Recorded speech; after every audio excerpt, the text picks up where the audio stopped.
Hello everyone, आज के इस वीडियो में हम पढ़ने वाले हैं क्लास 12 फिजिक्स का बहुत ही इंपॉर्टेंट टॉपिक जो आपके बोर्ड एग्जाम के लिए भी वेरी इंपॉर्टेंट है, जो है फ्लेमिंग के बाएं हाथ का नियम। तो फ्लेमिंग के बाएं हाथ का नियम क्या होता है आज के इस वीडियो में हम समझेंगे। मैं आपको विश्वास दिलाता हूँ कि बहुत ही आसानी तरीके से आपको समझ में आएगा।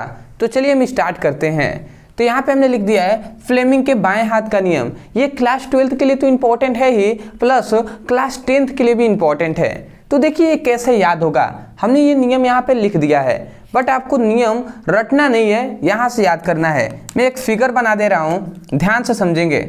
यहाँ पर मैं बाएं हाथ की 3 अंगुलियों का फिगर बना रहा हूँ।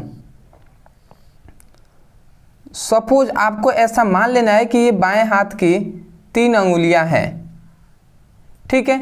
इसको मान लेना है कि ये बाएं हाथ की हमारी 3 अंगुलियां हैं। इसमें से ये जो फर्स्ट वाली जो अंगुली है इसे ये है अंगूठा, इधर ये जो अंगुली दिखाई दे रही है ये है तर्जनी। इसी प्रकार आपको ट्रिक से याद करना होगा, ठीक है। और ये तीसरा जो अंगुली दिखाई दे रहा है ये है माध्यिका। ये अंगुलियों का नाम है। देख रहे हैं 3 अंगुलियां हमने लिया है ना। अब आप कहेंगे सर अंगूठा तो हमें पता है ये होता है, तर्जनी और माध्यिका किसे कहते हैं। तो देखिए ये है बाएं हाथ के, मान लेते हैं ये है अंगूठा, ये है तर्जनी, और ये तीसरा जो आता है इसे हम माध्यिका कहते हैं। तो यहाँ पे फ्लेमिंग के बाएं हाथ के नियमों के अनुसार यही हमें कहा गया कि फ्लेमिंग के बाएं हाथ के नियमों के अनुसार बाएं हाथ के अंगूठा, तर्जनी और माध्यिका को परस्पर इस प्रकार फैलाएं कि ये तीनों एक दूसरे के लंबवत हो। मतलब ये तीनों एक दूसरे के लंबवत हो। एक दूसरे का लंबवत का मतलब इनके बीच जो कोण बने वो 90 डिग्री का कोण बने, तीनों एक दूसरे के लंबवत हों। सबसे पहले इतना समझ गए क्या हमने बताया। मतलब फ्लेमिंग के बाएं हाथ के नियमों के अनुसार बाएं हाथ के अंगूठा, तर्जनी और माध्यिका को परस्पर इस प्रकार फैलाएं कि यह तीनों एक दूसरे के लंबवत हों तथा अंगूठा बल की दिशा को प्रदर्शित करें, बल की दिशा को प्रदर्शित करें।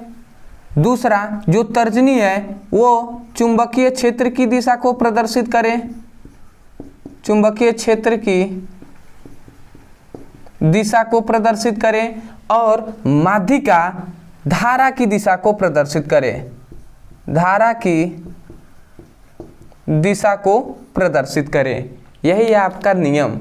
तो आशा करते हैं कि आपको यहाँ से याद हो जाएगा, और याद हो भी गया होगा आपको। बहुत से ऐसे स्टूडेंट हैं जिनको समझ में तो आ ही गया होगा ना। आप सिंपल वे में कहिए कि फ्लेमिंग के बाएं हाथ के नियमों के अनुसार बाएं हाथ के अंगूठा, तर्जनी और माध्यिका को परस्पर इस प्रकार फैलाएं कि ये तीनों एक दूसरे के लंबवत हो तथा अंगूठा बल की दिशा को प्रदर्शित करे, तर्जनी चुंबकीय क्षेत्र की दिशा को प्रदर्शित करे और माध्यिका धारा की दिशा को प्रदर्शित करे। यही होता है फ्लेमिंग के बाएं हाथ का नियम।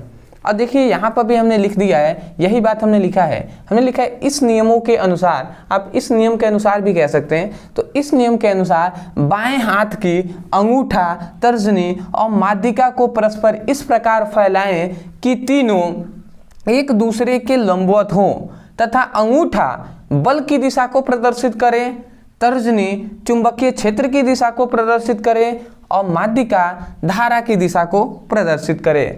तो आशा करते हैं कि आपको बहुत ही आसानी तरीके से जो फ्लेमिंग के बाएं हाथ का नियम है ये समझ में आ गया होगा। अदरवाइज मैं यही कहूँगा, यदि आपको समझ में आ गया है तो सबसे पहले तो आप वीडियो को लाइक कर दीजिएगा। और दूसरी बात ये है कि आपके लिए फ़ायदा ये है कि यदि आप क्लास 10th का या क्लास 12th का सीरियस होकर पढ़ाई करना चाहते हैं और सीरियस हैं तो आप जाइए चैनल के प्लेलिस्ट में, वहाँ पर फिजिक्स और केमिस्ट्री का प्लेलिस्ट मिल जाएगा। तो वहाँ से जाकर चैप्टर वाइज अपने पढ़ाई कीजिए। और क्लास 12th का तो केवल इंपॉर्टेंट क्वेश्चन हम पढ़ा रहे हैं, तो आप जाइए वहाँ से प्लेलिस्ट के अनुसार पढ़ाई कीजिए। दूसरी बात कि कोई ऐसा टॉपिक है जो आपको समझ में नहीं आता है, चाहे वो परिभाषा हो, डेरिवेशन हो, ठीक है, तो उसका केवल नाम लिखिए यूट्यूब पर और अंत में हमारे चैनल का नाम लिखकर सर्च कर दीजिए, वीडियो आपको मिल जाएगा, वहाँ से भी उसकी पढ़ाई कर सकते हैं। तो चलिए दोस्तों, आज के लिए इतना ही। मिलते एक बेहतरीन टॉपिक के साथ, तब तक के लिए धन्यवाद। जय हिंद, जय भारत।